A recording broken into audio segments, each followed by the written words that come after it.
Bienvenidos a todos y a todas por acompañarnos en este día tan especial en el Exposhop de trajes de alfombra roja invitada de Basaldúa y bueno, joyas en pan de oro espectaculares de Chema García. Yo soy Lucía Fernández, responsable de comunicación de la escuela. Y antes de dar paso a los protagonistas que nos acompañan hoy, quería agradeceros a todos los que habéis podido acudir presencialmente a la sede y a los que nos estáis siguiendo en directo, tanto en YouTube como en Instagram. Y bueno, como muchos ya sabéis, Isabel Basaldúa es la tercera generación al cargo de la casa de alta costura Basaldúa y también directora creativa de la escuela. Por otro lado, Chema bueno, lleva más de 40 años dedicándose a la elaboración de marcos y está considerado como el marcador, espérate que lo diga bien, el marcador de referencia de la historia del arte moderno, ¿no? Y bueno, hoy nos va a explicar cómo todas esas técnicas que ha utilizado con diferentes materiales, entre ellos la madera, lo ha trasladado a pequeñas piezas como son estas joyas que estamos viendo y esculturas. Así que bueno, sin más dilación, doy paso a los invitados. Muchas gracias, Lucía. Bueno, muchas gracias a todos por acompañarnos esta tarde. Y me hace muchísima ilusión tener aquí a Chema García y un placer enorme que sus joyas estén vistiendo nuestros trajes. Y bueno, nos conocimos, hay una historia muy bonita de cuando nos conocimos que os contará Chema. Y luego comentaré también, bueno, pues comentaremos un poco sobre los trajes de alfombra roja y de invitada. Y os voy a dejar con Chema porque tiene mucho que contar, tiene una trayectoria impresionante. Entonces, vale. Chema. Muy bien, muchas gracias, Isabel.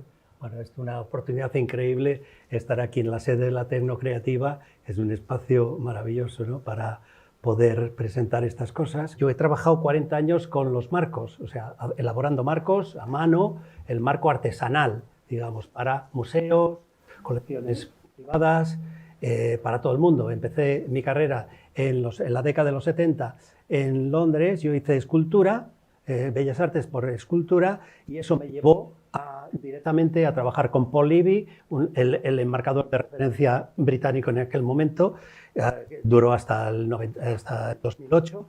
Entonces, estas muestras representan un poquito lo que, a lo mejor recojo un poco y enseño un poquito. Aquí, o sea, el ornamento, la historia del ornamento europeo es enorme, ¿no? Tiene, o sea, todas las monarquías han tenido sus estilos, el mundo italiano, el mundo francés, o sea, es inabarcable.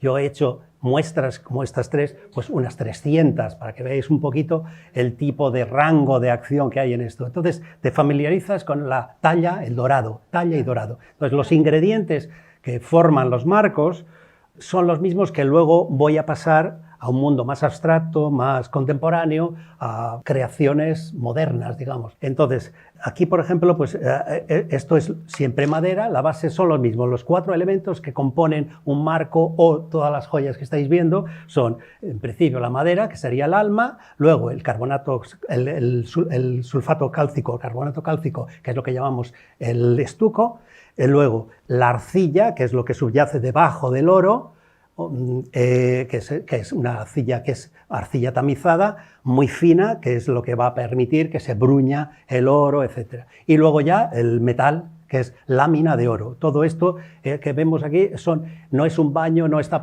aplicado con el celo de ardilla y el pan de oro, básicamente una lámina de oro muy fina, muy fina. Entonces, esto, por ejemplo, pues es o sea, estoy muy familiarizado con este tipo de moldura antigua, donde no hay mucho, aquí no se puede ser muy creativo porque hay que seguir los cánones. O sea, los cánones son, o sea, no puedes inventarte cosas para el arte antiguo. Entonces, aquí lo bonito es cómo se descuelga de los marcos esto otro que voy a hacer yo, que son estas piezas que van a permitirse ser puestas en trajes, etcétera, porque no pesa. O sea, el alma es de madera,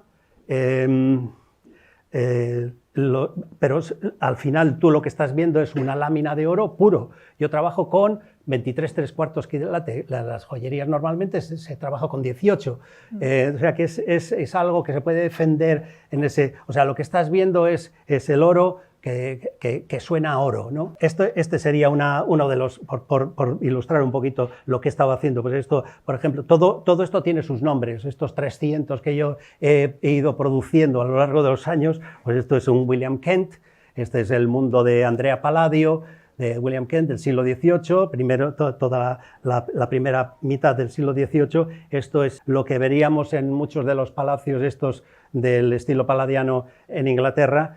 Aquí hay una arena pegada en el friso y esto es, como digo, o sea, tiene unas aplicaciones. Aquí, por ejemplo, pues esto es separadamente, tallas aquí unas hojas de roble con su bellotita y tal, aquí una doble concha invertida y tal, y bueno, pues esto es una moldura clásica de ese mundo. Eso, si vais por visitáis algún palacio de inglés de estilo palladiano, veréis algunos marcos hechos por mí también ahí. Entonces, aquí, por ejemplo, he traído esta otra por explicar un poquito ese mundo. Mira, vamos a ponerlo así. Esto es un Luis XIII, últimos del siglo XVII. Estas molduras pues las veréis mucho en arte impresionista, Monet, etcétera, etcétera. Aunque esto es del siglo XVII, se pone en el mundo impresionista porque para dar dignidad y prestigio a la obra, en el Salón de París se solía poner marcos elaborados del antiguo régimen, ¿no? Digamos, de las monarquías, ¿no? Entonces ahí tenéis siempre Luis XV, Luis XVI, Transición y Luis XIII. También, pues eso, aquí se ve otra vez con diferentes bols aplicados. Aquí este es un bol más marrón, más negro, ese es más rojo. Entonces, vamos a ver, ahí está. Y aquí hay por traer tres nacionalidades diferentes. Este es un italiano, toscano, con una patera que llamamos aquí. Tenemos un proceso diferente que es el estofado, que es el esgrafito en italiano, estofado en español. Esto, pues eso, para todo el mundo 16, 17 italiano, molduras muy interesantes. Y este proceso es de lo que solemos hablar con Isabel, que invita a elaborar y a diseñar cosas con estos procesos antiguos, pero en el contexto moderno, ¿no? Entonces, esto todavía no está ni siquiera desarrollado, esto será una cosa para la próxima entrega, ¿no? Igual que una de las piezas que estamos enseñando, eso es un proceso que se llama la pastilla, que es trabajar con el yeso en forma líquida, semilíquida, ir manipulándolo muy libremente y entonces cuando seca como una piedra y eso es fantástico. Creo que hay muchas posibilidades de desarrollar una línea por ahí, ¿no? O sea, todo esto ahora mismo se está creando seguro hablamos. O sea una línea o varias, ¿no? O varias líneas, o sea, mucho. Bueno, entonces vamos a ponerlo aquí. Exactamente. Y ahora quería hablar un poquito también de cómo nos conocimos, cómo es esto. Surge una invitación de Rocío Ortiz, que nos invita a su casa, y allí, a consecuencia de que el nombre de Isabel se llama Isabel Goiri Basaldúa, y mi mujer se llama Isabel Goiri Lartitegui, que son de por ahí arriba. Y entonces ahí nos invitan, y de ahí dice, pues qué interesante que haces marcos. Entonces vienen a casa, y a mi taller, que está en casa. Yo estaba con la perra, ¿verdad, Rocío? Le decía, Rocío, yo quiero conocer a Isabel Goiri, quiero conocerla. Sí. Y al final lo conseguimos. Ahí está. Entonces, bueno, de ahí surge esa primera visita y yo había hecho siempre, hay unos elementos que en la confección de los marcos siempre sobra el carbonato, hay unos preparados, que es el carbonato, el sulfato cálcico, que sobra material. También sobra a lo mejor la preparación del bol, el bol que es la arcilla, y eso se va a descomponer porque eso lleva cola de conejo, y entonces es un elemento orgánico que eso hay que tirarlo. Entonces yo, por aprovechar estas cosas, iba haciendo figuritas que han acabado siempre decorando las casas de los amigos y todo eso, encima de alguna encimera por ahí. Entonces, de ahí sale Isabel, que empieza a ponerse esto y a figurarse cosas y a hablar y a pensar en sus vestidos, manipulando estas cosas. Ella se lo pone en el pelo, se lo pasa por eso, hace cosas.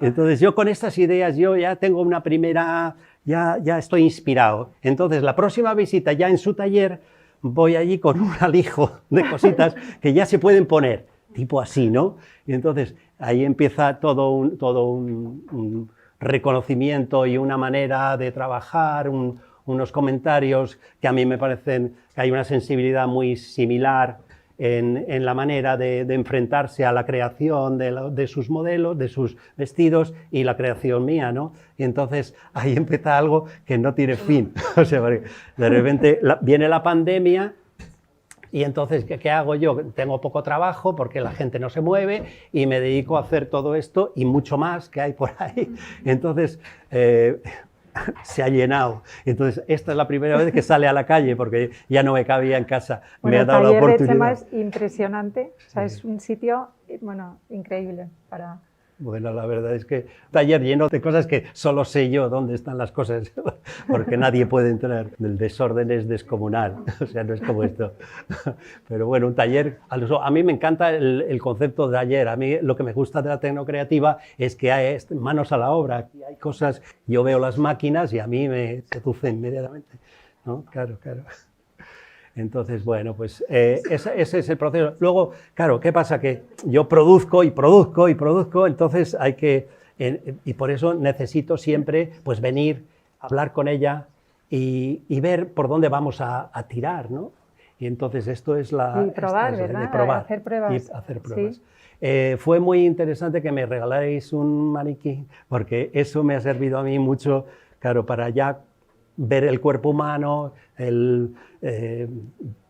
probar cosas, y ahora voy a enseñar algunas cositas de las cosas. Mandábamos ya fotos, ¿verdad? De maniquí a maniquilla. Exactamente.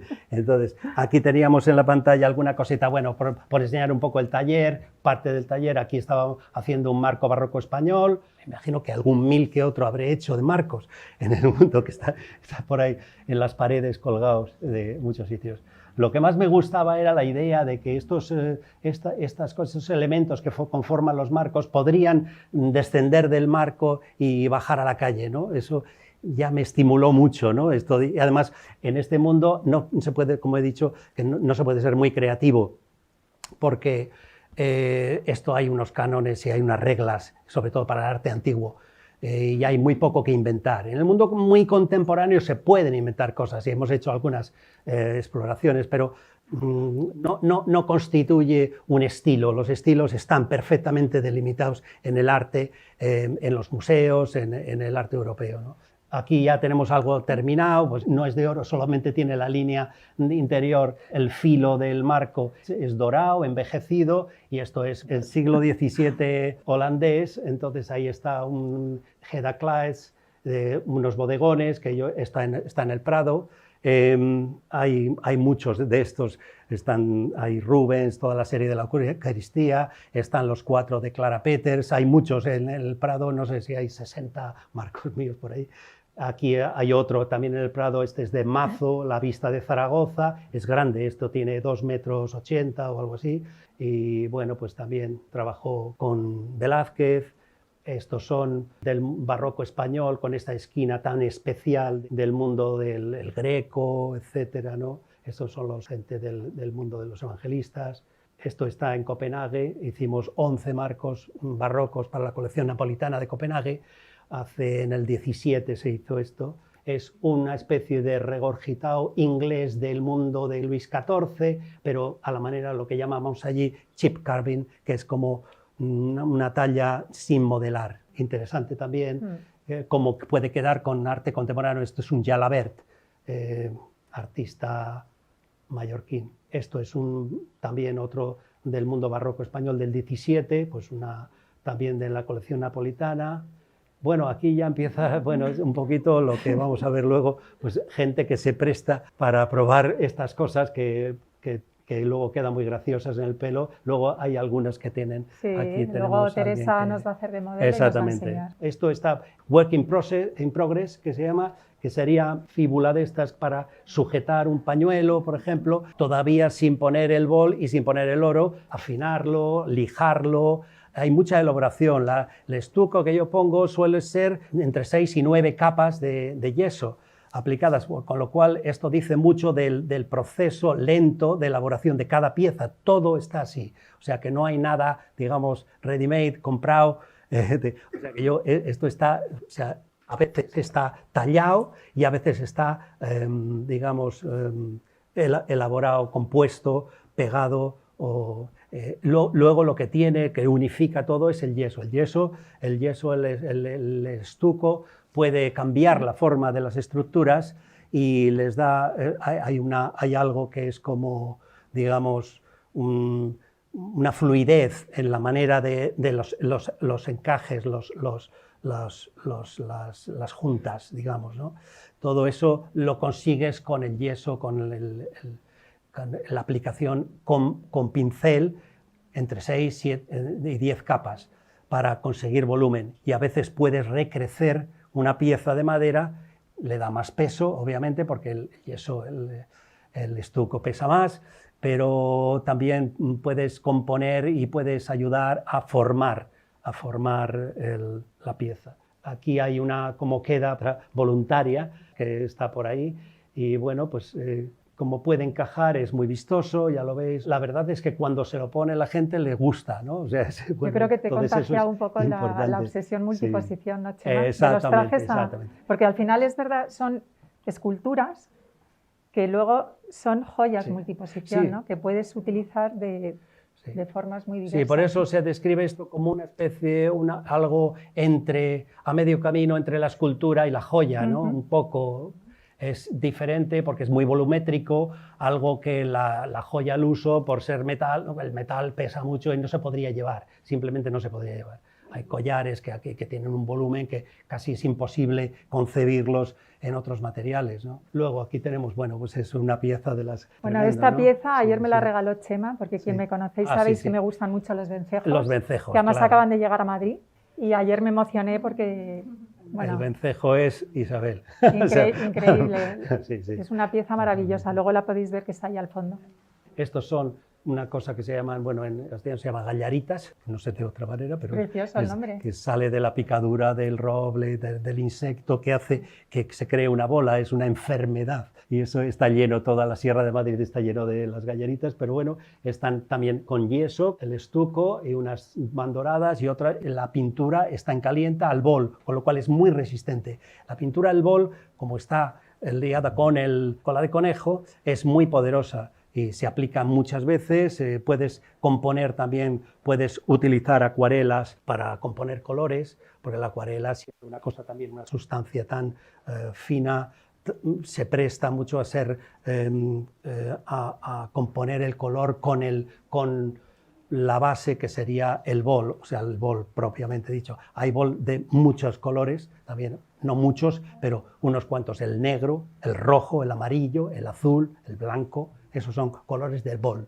Bueno, o sea, el rojo es precioso. Hay una pieza allí también que has traído hoy. Sí. Precioso. Exactamente. Ese es un poco este color, el color arcilla. Y luego eso se puede componer también con colores de las acuarelas. Eso es muy interesante también, porque te da un rango muchísimo mayor de acción. Aquí tenemos esta otra que le llamamos la granada. Esta es muy difícil, ¿verdad? Técnicamente, Chema, ayer me comentabas. Sí, es muy difícil. Todo esto, claro, cuanto más recoveco, ¿no? hay que meter el oro ahí, hay que pegarlo, pero no es una cosa a pincel, sino que va con la polonesa pegando el oro con el agua, porque es todo dorado al agua, no hay aceite, nunca se va a cuartear. Esto es lo que he utilizado desde los tiempos de los egipcios, o sea, se ha utilizado el pan de oro pegado sobre madera y entonces se ha seguido todos los retablos, toda la escuela, la imaginería española, todo lleva este mismo proceso, ¿no?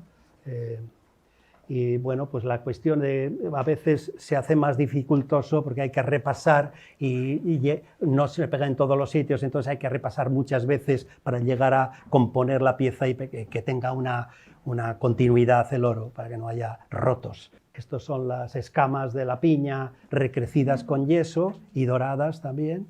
Aquí me permito poner un poquito para la manipulación y para que aguante más el oro, porque claro, al fin y al cabo estamos hablando de una cosa muy fina. El oro es la finura, el grosor de el ojo humano no lo percibiría, o sea, es 100 veces menos que un pelo, el grosor de una lámina de oro de la que ponemos, es así.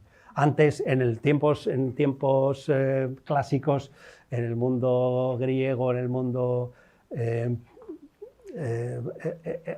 romano, pues los procesos eran más manuales y era un poquito más grueso, pero muy poquito más, el doble, por ejemplo.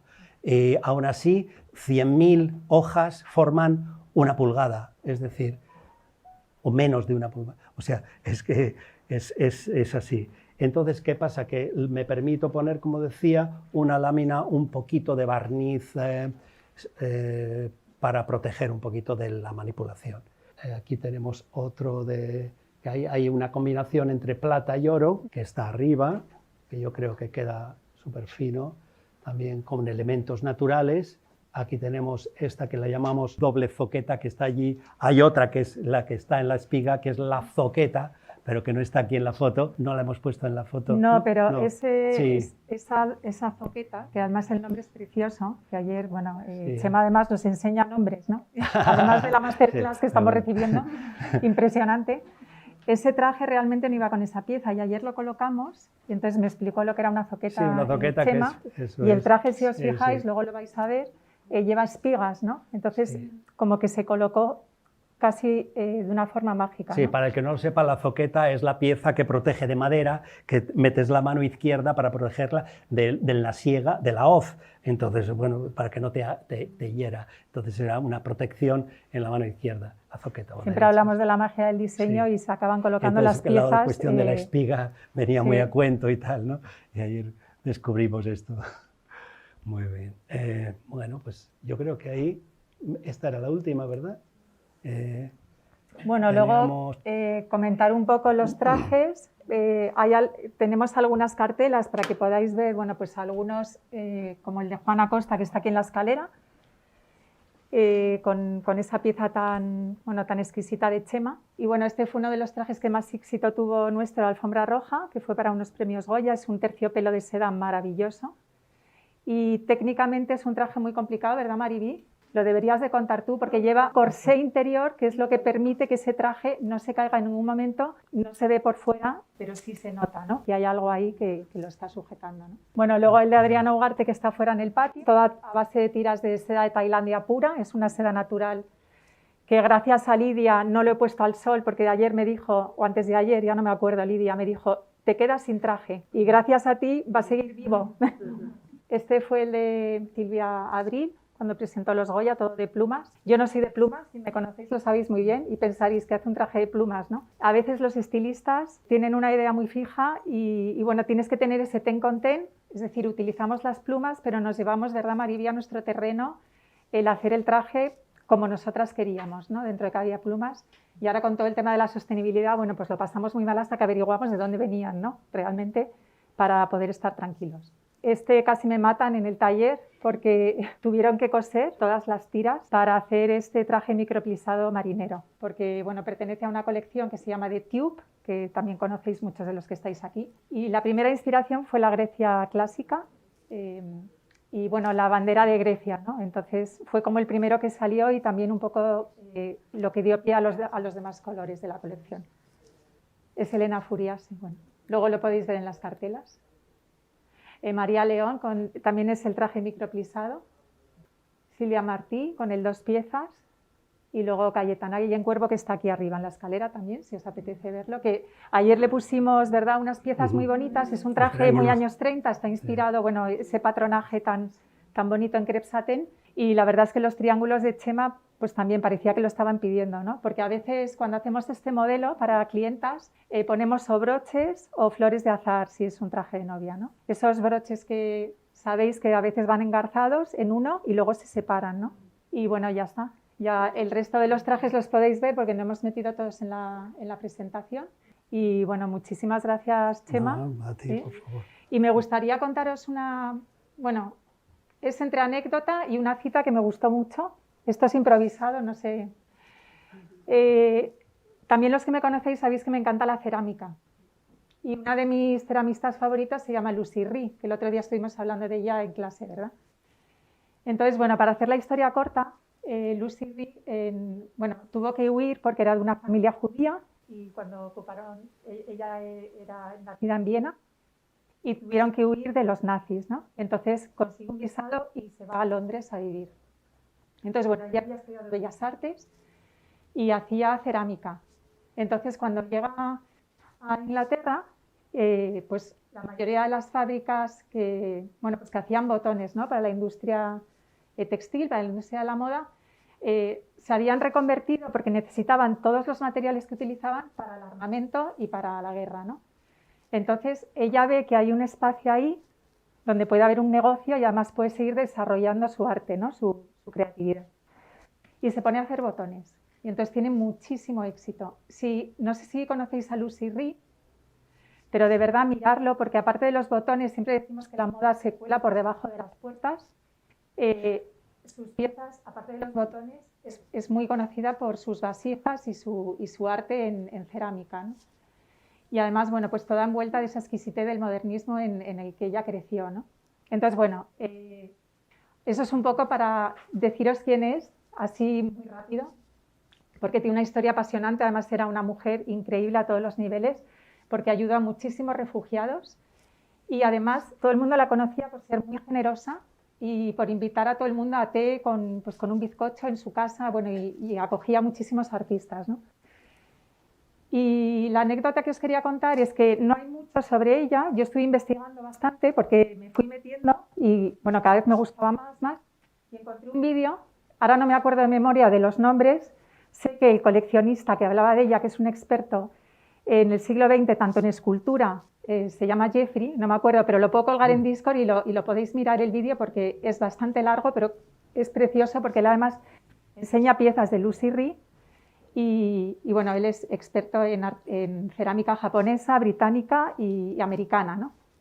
Entonces cuenta que cuando ya ella estaba muy consagrada en Londres, viene a verla un coleccionista, ¿no?, que quería comprar alguna pieza suya. Sus piezas ya eran carísimas y bueno. Y entonces Jeffrey, el historiador, el galerista, hace hincapié en que era americano el coleccionista que viene a su estudio, ¿no? Entonces hay muchas piezas de Lucy Rie que no son perfectas, vamos a decir, ¿vale? Porque ella era muy pequeñita, no sé cuánto medía, pero muy chiquitita, y usaba el torno con el pie, es decir, sin ningún tipo de electricidad ni ningún tipo de ayuda, ¿vale? Entonces había piezas que eran tan grandes que las tenía que hacer en 2 piezas, ¿vale? Y para mucha gente eso no era perfecto porque se notaban las juntas o se veía que estaban descentradas o un poco bamboleadas. Entonces llega este americano que venía, bueno, pues me imagino que con un montón de dinero para comprar una pieza, y entonces ve una de estas piezas grandes que ella tenía y le dice: pero ¿cómo te atreves a vender una pieza que no es perfecta, ¿no? Entonces ella, que además de todo era muy educada, en vez de haberle echado del estudio, le dijo: el objetivo no es la perfección, el objetivo es la excelencia, ¿no? Entonces, bueno, pues muy a propósito del trabajo, ¿no?, de ese arte, de esa artesanía de Chema, me apetecía contaros esto.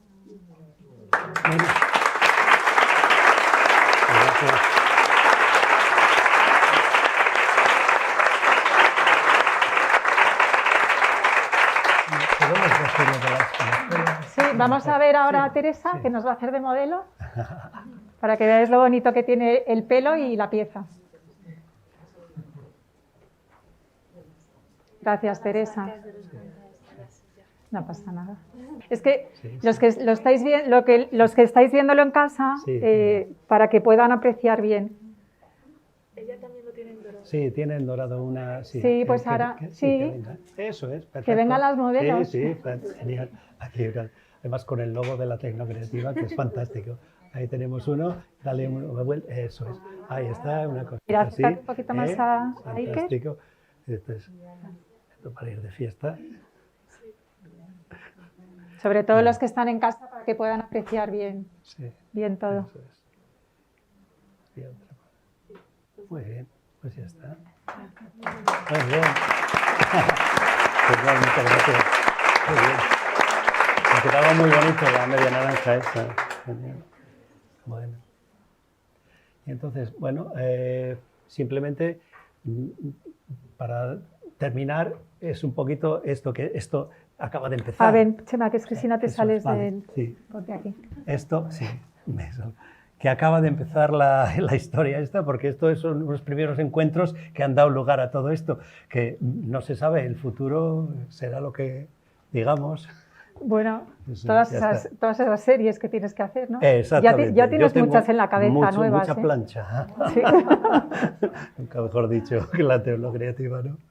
Muy bien. Pues nada, Vale. si queréis ver los trajes y luego vamos Pues a eso, dar tomar una un vino vuelta. fuera. Hemos puesto ahí un montón de cositas que podéis mirar a vuestro aire. Muy bien. Vale. Muy bien.